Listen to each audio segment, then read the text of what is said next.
Indian economy पे अब तक का सबसे बड़ा अटैक होने वाला और कोई इस पे बात तक नहीं कर रहा है। देखो काफी सालों से आईटी सेक्टर इंडियन इकोनॉमी की जान बना हुआ है और हमारे यूथ का काफी बड़ा हिस्सा आईटी सेक्टर में वर्क करता है। और इसका नतीजा ये था कि वर्ल्ड के आईटी जॉब्स में इंडिया का काफी बड़ा हिस्सा था।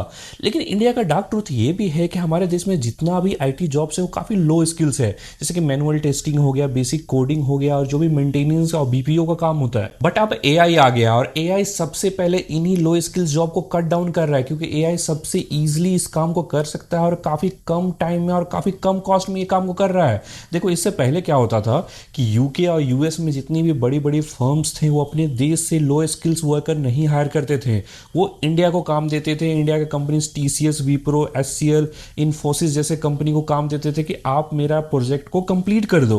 अब इंडियन कंपनीज अपने देश में आईटी प्रोफेशनल्स को हायर करते थे क्योंकि इंडिया में जॉब्स काफी मतलब सैलरी काफी कम में लोग हायर हो जाते थे। लेकिन अब जैसे ही यूएस कंपनीज को अच्छे अच्छे एआई ऐप से वो काम को कंप्लीट करने को मिल जाएगा काफी कम कॉस्ट में, तो हमारे जितने भी आईटी कंपनीज उनको प्रोजेक्ट कम से कम मिलेगा।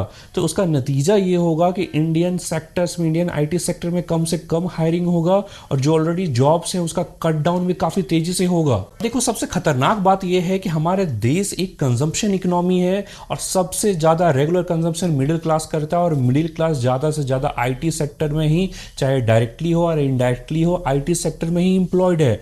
और जैसे ही जॉब्स कम होंगे, सैलरीज कम होगा, लोगों के पास कम से कम पैसे बचेंगे, कंजम्पशन कम होगा और सबसे ज्यादा ईएमआईज इंडिया में आईटी प्रोफेशनल से चला रहे हैं। सबसे ज्यादा ईएमआईज बाउंस होंगे, बैंक सेक्टर का लॉस होगा और जितना भी कंजम्पशन सेक्टर है सबका लॉस होगा। बट यहाँ प्रॉब्लम एआई नहीं है, एआई तो पूरे वर्ल्ड के लिए आया है, लेकिन प्रॉब्लम है इंडिया का लेजी बिहेवियर। देखो वर्ल्ड में कुछ भी नया आए इंडिया बहुत लेजी तरीके से उसे अडॉप्ट करता है, लाइक चाइना। वर्ल्ड में कुछ भी नया आए, चाहे यूके लाए, चाहे जर्मनी लाए, चाहे यूएस लाए, चाइना उसे फास्ट तरीके से अडॉप्ट कर लेता है, अपने पूरे इकोनॉमी में इनरोल कर देता है। लेकिन इंडिया में डेमोक्रेसी है, डिप्लोमेसी है और काफ़ी पॉलिटिक्स है, जिसके कारण कुछ भी नई चीज़ों को अडॉप्ट करने में टाइम लगता है और इसका सबसे ज़्यादा इम्पैक्ट और डेंट हमारी इकोनॉमी पे पड़ता है।